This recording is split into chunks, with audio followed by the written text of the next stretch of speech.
አንቺ በኔ ዘንድ ውድ ነሽ ነውር ነቀፋም የለብሽም ብሎ የሚናገረው ስለ እመቤታችን ስለ ቅድስት ድንግል ማርያም ነው። እንደሚታወቀው እመቤታችን ቅድስት ድንግል ማርያም እንደማንኛችንም ሰው በዘርና በሩካቤ ከቅዱስ ኢያቄምና ከቅድስት ሐና በፈቃደ አምላክ በብስራተ መልአክ የተወለደች በንጻ ስጋ በንጻ ነፍስ የታተመች የውርስ ኃጢአት ወይንም ጥንተ አብሶ መርገመ ስጋ መርገመ ነፍስ የሌለባት ንጻ ስጋ ንጻ ነፍስ ንጻ ጠባይ ንጻ ልቡና በእናቷ ማህፀን ተሰጥቷት የተወለደች እግዚአብሔር ለእናትነት የመረጣት ምርጥ ዘር ነች።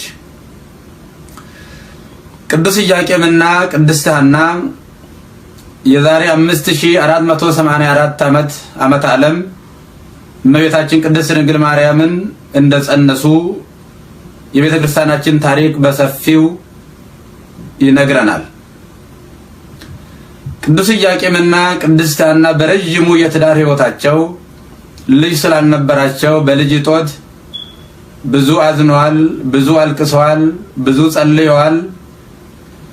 በብሉይ ኪዳን በጥንቱ ዘመን ወይንም በዘመነ ኦሪት ልጅን አለመውለድ እንደ ኃጢአትና እንደ በደል እንደ መርገም እንደ በደል ይቆጠር ስለነበረ እናታችን ቅድስት ሐናና አባታችን ቅዱስ ኢያቄም የደረሰባቸው መድሎና መገለል፣ የደረሰባቸው ሰቆቃ፣ የደረሰባቸው ትችት፣ የደረሰባቸው ስድብ እንዲሁ በቀላሉ በቃል የሚገለጽ አልነበረም።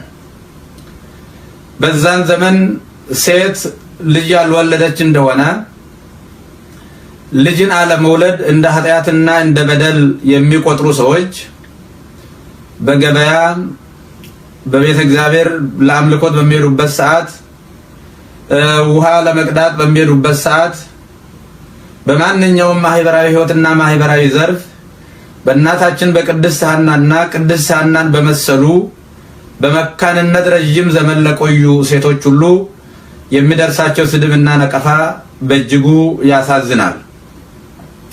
የሆነ ሆኖ ምንም በዘመኑ የነበሩ ሰዎች የማስተዋል ችግር ስላለባቸው ነው እንጂ ልጅን መውለድና አለመውለድ የእናቶች ወይንም የአንድ ሴት ብቻ ችግር ወይንም ውጤት ሊሆን አይችልም። ልጅን መውለድ የባልም የሚስትም የጋራ ውጤትና የእግዚአብሔር ፈቃድ እንደሆነ ሁሉ ልጅን አለመውለድ ወይንም መካን መሆን የባልም የሚስትም የሁለቱም የትዳር አጋሮች የጋራ ችግራቸው እንጂ ሴቷ ብቻ ተለይታ የምትወቀስበትና የምትወገዝበት ምንም አይነት ምክንያት የለም። በተለይም በሀገራችን ወደ ትዳር ዓለም የገቡ ሴቶች ልጅ ሳይወልዱ አጭር ጊዜ ከቆዩ በወንዱ ወላጆች አማካይነት በጓደኞቻቸው አማካይነት የሚደርስባቸው ነቀፋና ስድብ እንደዚሁም ትችት በእጅጉ ያሳዝናል። ይህንን ድምፅና ይህንን ቃል እግዚአብሔር የምትሰሙ ወንድሞቻችንና እህቶቻችን ልጅ የእግዚአብሔር ስጦታ የእግዚአብሔር ጸጋ ስለሆነ ማንም ሰው ልጅ ባለማግኘት ልጅን አለመውለድ የገዛ የሴቷ ችግር ብቻ ተደርጎ መወሰድ የለበትም። ልጆች የእግዚአብሔር ስጦታ ናቸው። ናሁ ጸጋው ለእግዚአብሔር ውሉድ እሴተ ፍሬሃ ለከርስ። ልጆች የእግዚአብሔር ጸጋ ናቸው፣ የማኅፀን ፍሬ የእግዚአብሔር ስጦታ ነው ይላል። ልጅን እንደ ዕቃና እንደ ሸቀጥ ከገበያ ሄዶ መግዛት አይቻልም። ልጅን እንደ ዝናብ ከሰማይ ማዝነብ፣ እንደ አዝሬትም ምድር ላይ ማብቀል፣ እንደ እጽዋትም ምድር ላይ መትከል አይቻልም። ልጅ የእግዚአብሔር ስጦታ ነው። ልጅ የሚመጣውና ልጅ የሚወለደው እግዚአብሔር ማኅፀንን ሲባርክ አብራክን ሲባርክ ነው። ስለዚህ ባጭሩ ለመግለጽ እንደሚቻለው ልጆች የእግዚአብሔር ስጦታ ናቸውና ይህ የእግዚአብሔር ስጦታ ደግሞ በችኮላና በጥድፊያ ወይንም አቋራጭ መንገድ በመፈለግ የሚመጣ ሳይሆን እግዚአብሔርን ደጅ በመጥናትና እግዚአብሔርን በመማፀን የሚመጣ ትልቅ ጸጋና ትልቅ በረከት ስለሆነ ቅዱስ ኢያቄምና ቅድስት ሐና በትዳር ዓለም ውስጥ ሲኖሩ ልጅ ባይኖራቸውም እግዚአብሔር አንድ ቀን ልጅ እንደሚሰጣቸው፣ እግዚአብሔር እንደሚጎበኛቸው፣ እግዚአብሔር በረከቱን ረድኤቱን እንደሚሰጣቸውና ማይጸናቸውንም ባርኮ አብራካቸውንም ባርኮ አንድ ቀን እንባቸውን እንደሚያብስላቸው እግዚአብሔርን ተስፋ ያደርጉ ነበረ። በትንቢተ ኢሳይያስ ምዕራፍ 40 ቁጥር 31 ላይ ተጽፎ እንደምናገኘው እለሰ ይሴፈው ለእግዚአብሔር ይሄድሱ ኃይሎሙ ከመ ንስር፣ እግዚአብሔርን ተስፋ የሚያደርጉና እግዚአብሔርን የሚጠባበቁ በእግዚአብሔር የሚተማመኑ ሰዎች ኃይላቸውን እንደ ንስር ያድሳሉ፣ ይሮጣሉ፣ አይታክቱም፣ አይደክሙም፣ የሚፈልጉትንና የሚሹትን ሁሉ እግዚአብሔር ይሰጣቸዋል ተብሎ በተነገረው መሰረት እግዚአብሔር አንድ ቀን ልጅ እንደሚሰጣቸው እንባቸውን እንደሚያብስላቸው ተስፋ አድርገው ጾመው ጸልየው ሱባኤ ገብተው በዛሬው ዕለት ነሐሴ 7 ቀን የዛሬ 5484 ዓመተ ዓለም እመቤታችን ቅድስት ድንግል ማርያም ተጸንሳለች። ይህንን ሁሉ ያደረገው አምላካችን መድኃኒታችን እግዚአብሔር ስለሆነ ለስም አጠራሩ ክብር ምስጋና ይግባው። ዛሬም በልጅ ጦት ልጅን በመናፈቅ ልጅን ለመውለድ የሚጥሩ የሚጸልዩ የሚታገሱ እግዚአብሔርን ብቻ ተስፋ ለሚያደርጉ እህቶቻችንና ወንድሞቻችን እግዚአብሔር ለሐናና ለኢያቄም የሰጣቸውን የበረከት ፍሬ እንዲሰጣቸው እናም እንጸልያለን እንመኛለንም። እንግዲህ ሐናና ቅዱስ ኢያቄም በእግዚአብሔር ፊት ያለ ነቀፋ የነበሩ በእግዚአብሔር ፊት ጻድቃን የነበሩ በጾምና በጸሎት ተማምነው ተከባብረው ተዋደው ልጅ ባይኖራቸውም ሐና ለቅዱስ ኢያቄም እንደ ልጅ ሆና ኢያቄምም ራሱ ለቅድስት ሐና እንደ ልጅ ሆኖ እርስ በርሳቸው ተከባብረው ተዋደው ለረጅም ዘመናት ኖረው እግዚአብሔር ጸሎታቸው ሰምተዋል።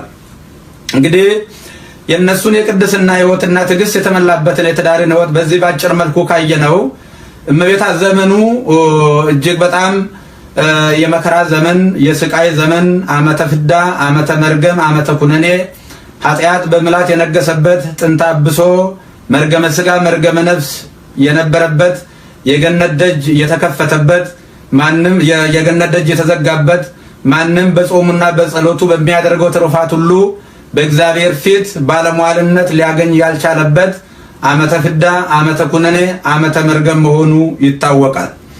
እንግዲህ ዓለም ከተፈጠረ ዘመን ከተቆጠረ ጀምሮ ጌታችን አምላካችን መድኃኒታችን ኢየሱስ ክርስቶስ በዕለተ ዓርብ በቀራንዮ አደባባይ ተሰቅሎ ካሳ ከፍሎ እርቅ ፈጽሞ መርገመ ሥጋችንና መርገመ ነፍሳችንን አስወግዶ ዕዳ በደላችንን አስወግዶ ሞታችንን ሽሮ ትንሣኤ አብስሮ ለኛ ካሳ ከፍሎ ወደ ቀደመ ሀገራችንና ወደ ቀደመ ቤታችን ወደ ዓለመ ገነት እኛን እስከመለሰበት ጊዜ ድረስ ያሉ ሁሉ በመርገመ ሥጋና በመርገመ ነፍስ የተያዙ ነበሩ።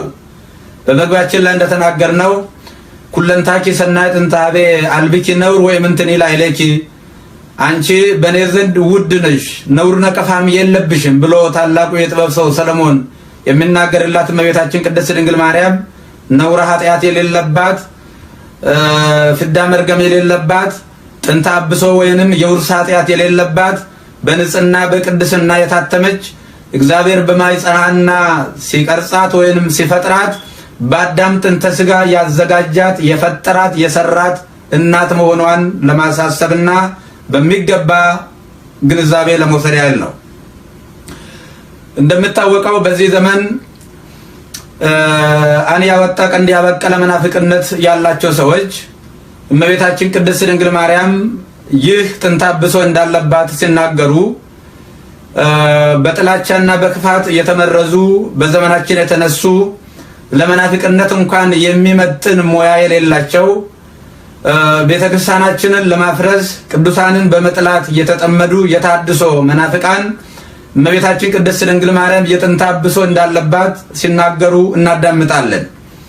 ሌሎችም ደግሞ የኛው ናቸው የምንላቸው ያሳመርን እየመሰላቸው ታዲያ እመቤታችንስ ብትሆን ሰው አይደለችም ወይ? እንዴት ከዚህ ልታመልጥ ቻለች?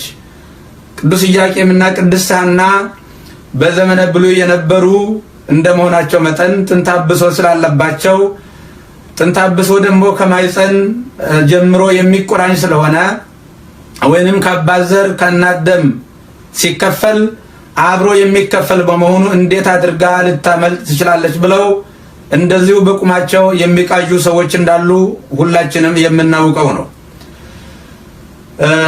የእመቤታችን የቅድስት ድንግል ማርያም በንጽህና በቅድስና መገኘትና መፈጠር የእግዚአብሔር ልዩ ጥበቡ ነው። በነገራችን ላይ ስለ እመቤታችን ስለ ቅድስት ድንግል ማርያም ንጽህና ቅድስና ወይንም ከጥንተ አብሶ ነፃ መሆኗን ከማብራራታችንና ከማየታችን በፊት መርገመ ሥጋና መርገመ ነፍስ የሚለውን ባጭሩ ለማየት እንሞክራለን። መርገም ማለት በቁሙ ረገመ ረገመ ከሚለው ስርወ ግስ የወጣ ቃል ሲሆን መርገም ማለት መረገም፣ መወገዝ፣ መጠላት፣ በሁሉ ዘንድ ተቀባይነት ማጣት፣ ባዶ መሆን፣ እርቃን መሆን፣ መንከራተት ተብሎ ሊተረጎም ይችላል። መርገመ ሥጋና መርገመ ነፍስ የሚለውን ዘርፍ ሲይዝ ግን ከእናት አባት የሚወረስ ከአባት ወደ ልጅ የሚጋባ የባህሪ መጎስቆል፣ የንጻ ጠባይ ማደፍ፣ የነፍስና የሥጋ በረድኤት ከእግዚአብሔር መለየት፣ የነፍስ መራቆት፣ በእግዚአብሔር ዘንድ ባለሟልነት ማጣት፣ የነፍስም የሥጋም መቆሸሽ ተብሎ ይተረጎማል። እንደምታወቀው በብሉይ ኪዳን ይህ መርገመ ሥጋ በአባታችን አዳም ዕፀ በለስን በልቶ ከፈጣሪ ከተጣላበት ጊዜ ጀምሮ በሕይወቱ ያልነበረው እጅግ በጣም በሚደነቅ ቅድስና ውስጥ የሚኖረው አባታችን አዳም የእግዚአብሔርን ሕግና የእግዚአብሔርን ሥርዓትና ትእዛዝ በመጣሱ በመርገመ ሥጋ በመርገመ ነፍስ ወይንም በጥንተ አብሶ ተይዘዋል። ጥንተ አብሶ የቱንም ያህል አስቸጋሪ ለመሆኑን ለመግለጽ ታላቁ ልበ አምላክ ነቢየ እግዚአብሔር ቅዱስ ዳዊት አብደራ ለመርገም ወትምጽኦ አበያ ለበረከት ወትራቅ እምኔሁ ወቡአ ከመማይ ውስተ አማውቱ ወከመቅብ ውስተ አዕጽምቲሁ፣ እነሆ መርገምን መረጠ ወደሱም መጣ፣ መርገምንም ጠላ ከሱም ራቀ። ይህ መርገም እንደ ውሃ ወደ አንጀቱ ገባ፣ እንደ ቅባትም ወደ አጥንቱ ገባ፣ እንደ ልብስም ለበሰው፣ እንደ ዝናርም ታጠቀው ይላል በመዝሙር 110 ቁጥር 17 ላይ የተቀመጠው የእግዚአብሔር ቃል ነው። ይህ ቃል ስለ ሁለት ነገር ተነግሯል። አንደኛው እግዚአብሔር ካልባሌ ስፍራ መርጦ ለሐዋርያነት ያዘጋጀው ሙት እስከ ማንሳት፣ እውር እስከ ማብራት፣ ጎባጣ እስከ ማቅናት ያደረሰው ከ12ቱ ሐዋርያት መካከል አንዱ አድርጎ የቆጠረው ከበረከት ይልቅ መርገምን የመረጠ ለፈጣሪ ለኢየሱስ ክርስቶስ ያለውን ታማኝነት እስከ መጨረሻ ማሳየት ሲገባው በ30 ብር ፈጣሪው ጌታው ኢየሱስ ክርስቶስን የሸጠው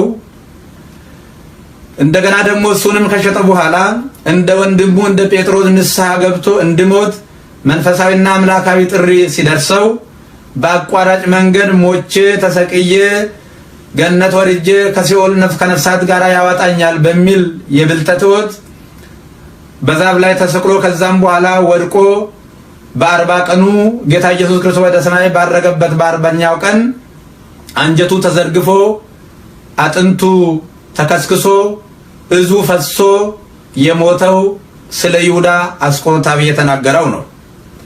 ለዚህም ነው አጥንቱንም ስጋውንም አንጀቱንም ሁለመና በጠቅላላ የሰውነት ክፍሎቹንም የጠቀሰው ለዚህ ነው። የመጀመሪያው ይሄ ነው።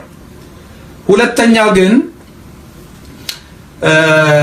በመርገመ ሥጋና በመርገመ ነፍስ በጠቅላላ የሰው ልጅ መያዙንና ኃጢአት በምልአት መኖሩን ያመለክታል። በኦሪት ዘፍጥረት ምዕራፍ 3 ቁጥር 17 ላይ ርግም ትኩን ምድር በተግባርከ፣ እነሆ እኔ ያላዘዝኩህን አድርገሃልና ዕፀ ሕይወትን ትተህ ዕፀ በለስን በልተሃልና የታዘዘልህን ጥለህ ያልታዘዝከውን ነገር አድርገሃልና ከአንተ የተነሳ ምድር የተረገመች ትሁን ብሎ አምላካችን እግዚአብሔር አዳምን እንደረገመው መጽሐፍ ቅዱስ ይነግረናል። ስለዚህ ሁለተኛው እርግማን በጠቅላላው ጌታ እስከተሰቀለበት እስከ ዕለተ ዓርብ ድረስ ያሉትን የሰው ልጆች በጠቅላላ የሚመለከት ነው። ምድር ማለት በአንደኛ በገጸ ንባቡ ምድር ማለት እቺ ምን ኖርባት ዓለም ነች። ሁለተኛ ትርጉሙ ራሱ ደግሞ ራሱ ሰው ነው። ወጥ ጥረ ግረ ብላ ብሎ አባታችን አዳምን ረግሞታል። ምድር ሰው ይባላል። ዘምድረ ለብሰ ይለዋል ጌታችን አምላካችን መድኃኒታችን ኢየሱስ ክርስቶስን ስጋን የለበሰ ሲለው። ስለዚህ አባታችን አዳም ከዛች ሰዓት ጀምሮ ማያውቀው መርገመ ስጋ መርገመ ነፍስ በዕዳ በፍዳ በበደል ተይዟል። ስለዚህ ይህ መርገም በጠቅላላ መላውን የሰው ልጅ የሚወክል ወይንም የሚመለከት ነበረ። ስለዚህ መርገመ ስጋ መርገመ ነፍስ ወይንም ጥንተ አብሶ ማለት የሰውን ነፍስንም ስጋንም አጥንትንም ጅማትንም ደምንም ቁርበትንም ጭምር የሚበክል የሰውን ንጽህናውን ቅድስናውን ንጻ ባህሪውን ያጎደፈ የሰውን ማንነቱን ያረከሰ ሰውን ከረድኤተ እግዚአብሔር ለየ ከኃጢአት ሁሉ የሚከፋ ኃጢአት ነው መርገመ ስጋ መርገመ ነፍስ። የሚገርመው ነገር መርገመ ስጋና መርገመ ነፍስን አስቸጋሪ የሚያደርጉት ወይንም ክፉ የሚያደርጉት ሁለት ነገሮች ናቸው።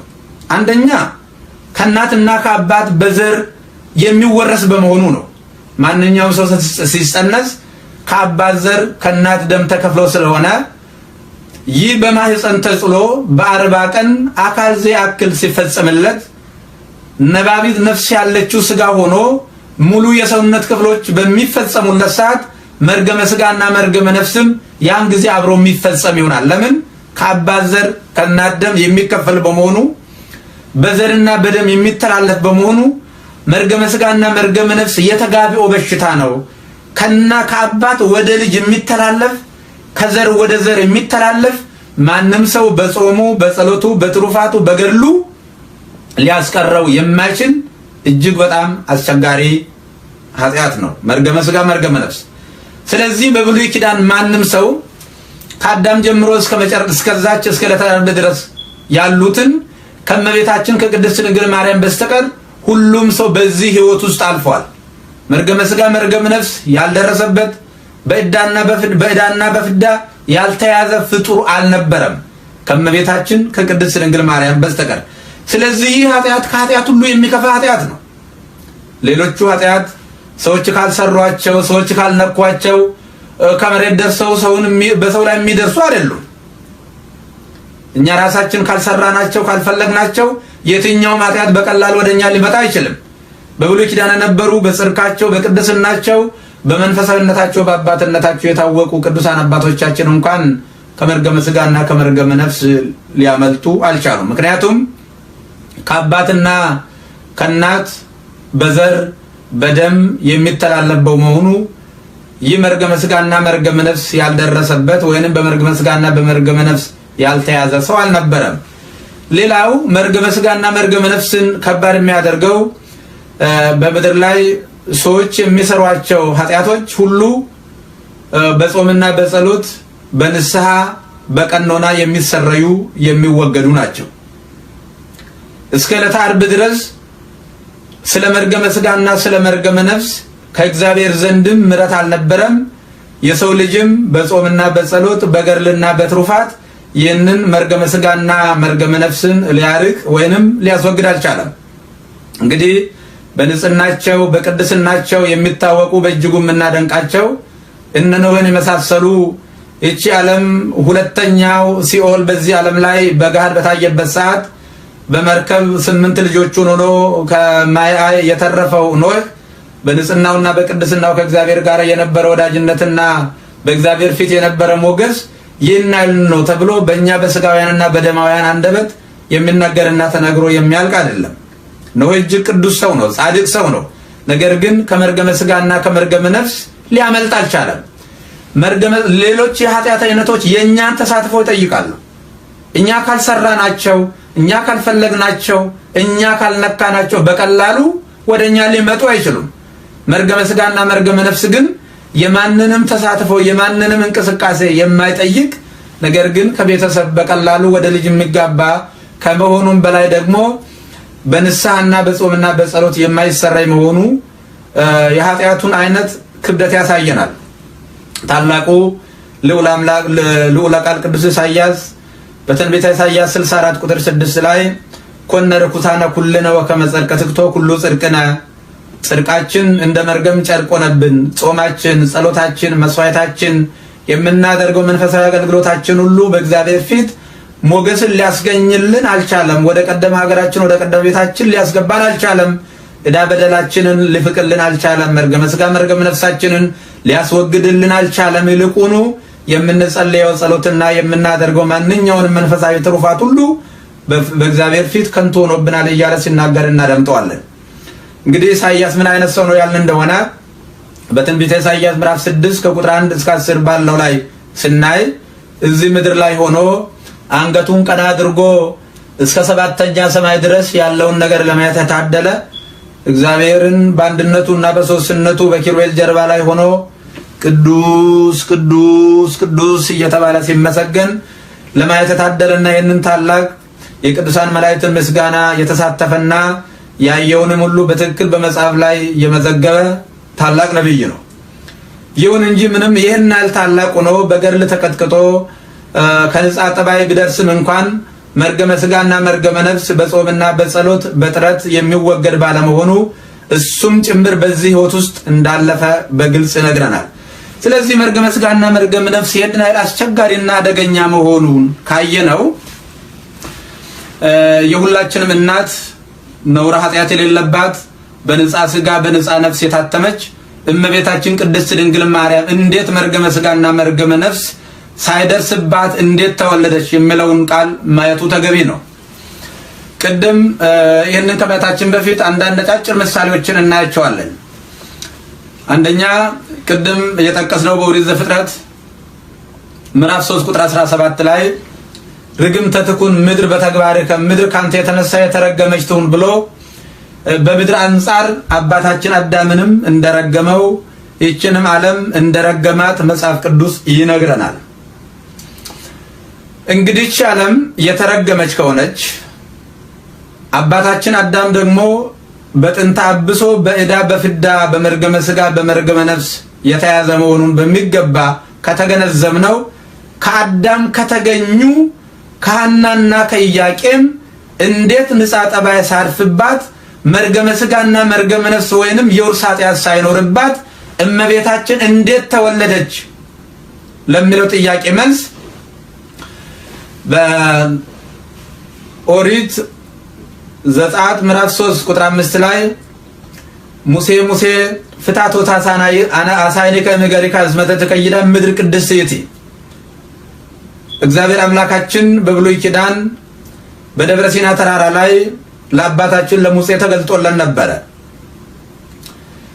እሳት ከሐመልማል ከነበልባል ተዋህዶ በቀላል አማርኛ እሳትና እርጥብ ቅጠል ተዋህደው እርጥቡ ቅጠል የእሳቱን ኃይል ሳያጠፋው የእሳቱን ወላፈኑ ሳይቀንሰው የእሳቱ ኃይል ደግሞ እርጥቡን ቅጠል ሳያጠወልገው ሳያደርቀው ሳይበላው ሳያቃጥለው በፍጹም ተዋህዶ እሳቱ በእርጥብ ቅጠል ላይ ሲነድ እግዚአብሔርን በዛ መካከል ሆኖ አባታችን ሙሴን አነጋግሮት ነበረ።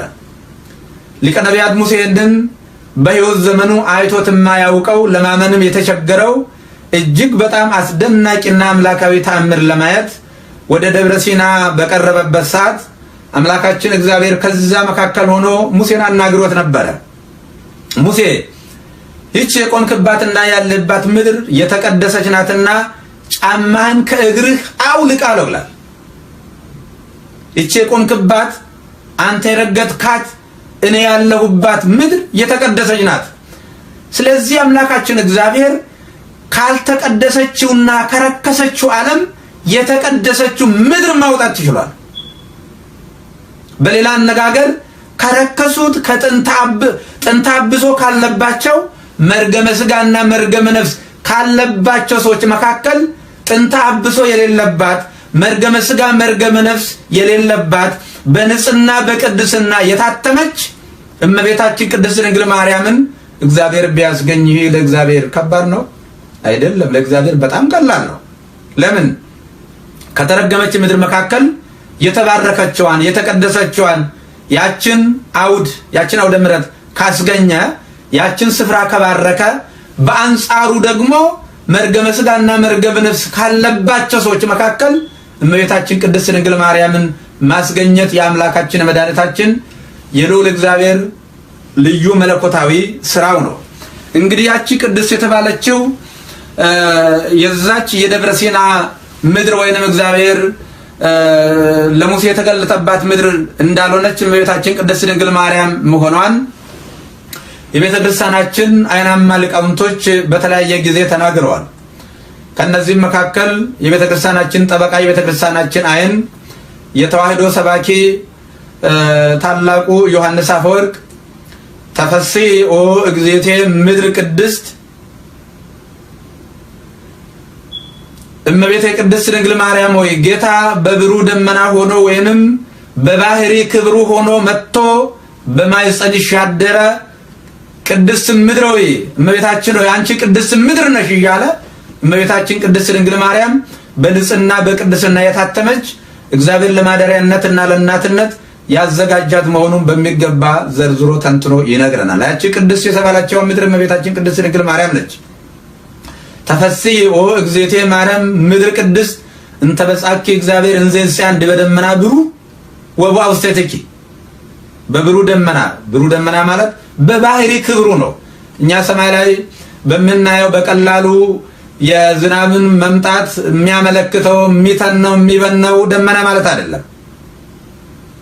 በደብረ ታቦርና በዕለተ ምጽአት በደብረ ታቦር የተገለጠው በደብረ ታቦር የተገለጠበት በዳግም ምጽአት የሚመጣበት የባህሪ ክብሩ ነው። በባህሪ ክብሩ ማለት በመለኮቱ መጥቶ ካንቺ የተዋሃደ ሀደረ ኩሉ መለኮቱ በስጋ ሰብ ፍጹም መለኮቱ የሰውን ስጋ ተዋሃደ ብሎ ታላቅ ቤተክርስቲያናችን ኮከብ ሐዋርያው ቅዱስ ጳውሎስ በቆላስይስ 2:9 ላይ እንዳስቀመጠው ከሶስቱ ቅዱስ አንዱ ቅዱስ ወልድ ዋሕድ የአብና የመንፈስ ቅዱስ ቃላቸው በቃልነቱ ከዊን ከመቤታችን ከቅድስት ድንግል ማርያም ከስጋዋ ስጋ ከነፍሷ ነፍስ ነስቶ ሰው መሆኑን ሲያመለክት ዮሐንስ አፈወርቅ እመቤታችን ቅድስት ድንግል ማርያምን ምድር ቅድስት ይላታል። ሌላው ታላላቅ የዘመናችንም ሆነ የቀደምቱ ሊቃውንት የእመቤታችን የቅድስት ድንግል ማርያም ጽንሰቷንና ልደቷን እንዲህ ይላሉ። ጽንሰታ ወልደታ ለቅድስት ድንግል ማርያም ከመወርቅ ዘምጽቡር የእመቤታችን የቅድስት ድንግል ማርያም ጽንሰቷም ልደቷም ከጭቃና ከአፈር መካከል እንደሚገኝ ወርቅ ነው ይላሉ። እውነት ነው፣ ትክክለኛ ምሳሌ ነው። በጥራቱ የታወቀ ዝገትና ንቅዘት የሌለበት ወርቅን እያመረቱ እንደሚገለገሉበት ሁሉ አምላካችን እግዚአብሔርም መርገመ ሥጋ መርገመ ነፍስ ካለባቸው ወላጆች እመቤታችን ቅድስት ድንግል ማርያምን በንጽህናና በቅድስና አትሞ ከመርገመ ሥጋና ከመርገመ ነፍስ አንስቶ ለይቶ ቢፈጥር ለእግዚአብሔር በጣም ቀላል እንጂ ከባድ ነገር አይደለም። አምላካችን እግዚአብሔር ብዙ ታምራት መስራት ይችላል። ይሄ ለእግዚአብሔር በጣም ቀላል ነገር ነው። እስራኤል ቀይ ባህር በሚሻገሩበት ሰዓት ቀይ ባህርን ለሁለት ከፍሎ እንደ ግድግዳ አቁሞ እስራኤል ሲሻገሩ ውሃው ሳያረጥባቸው ጭቃው ሳይነካቸው በደረቅ መሬት እንዳሻገራቸው ሁሉ እመቤታችን ቅድስት ድንግል ማርያምም በዛ በጨለማ ዘመን ምንም ብትፈጠርና ብትጸነስም እንኳን መርገመ ሥጋና መርገመ ነፍስ ሳይኖርባት ንጻ ጠባይ ሳያርፍባት በመለኮታዊ ኪነ ጥበቡ በሐና ማኅፀን ስትቀረጽ ከዚህ ነውር ኃጢአት ጠብቆ አንጽቶ እንድትጸነስ እንድትወለድ አድርጓል። ዮናስ በከርሰ አንበሪ 3 ቀንና 3 ሌሊት ሲያድር አንበሪው ሳይበላው ሳያቆስለው ሳያደማው እሱ በመለኮታዊ ኪነ ጥበቡ ጠብቆ ወደ ደሴቱ እንዲተፋው እንዳደረገው ሁሉ እመቤታችን ቅድስት ድንግል ማርያምንም በሐና ማኅፀን የጠበቃት የተንከባከባት በንጽህና በቅድስና ያተማት አምላካችን መድኃኒታችን ኢየሱስ ክርስቶስ ነው። ወሰው በረከበ ሥጋሃ ቅዱሰ ወነፍሳ ቅድስተ ፈጠረ ሎቱ በመንፈስ ቅዱስ ሕያወ መቅደሰ እነሆ ሥጋዋንም ቅዱስ አድርጎ ነፍሷንም ቅድስት አድርጎ ፈጥሮ ከሷ ሰው ሆነ ሥጋን ተዋሃደ ብለው የቤተ ክርስቲያናችን ሊቃውንት ይናገራሉ። ቅድም በመግቢያ ለመጥቀስ እንደሞከርኩት ሁሉ አንዳንድ ሰዎች ይህንን ቃል ያሳመርን እየመሰላቸው ከተፈጠረችውንም ከተወለደች በኋላ መርገመ ስጋና መርገመ ነፍስን አራቀላት ብለው የሚናገሩ የሚሰብኩ ሰዎች አሉ።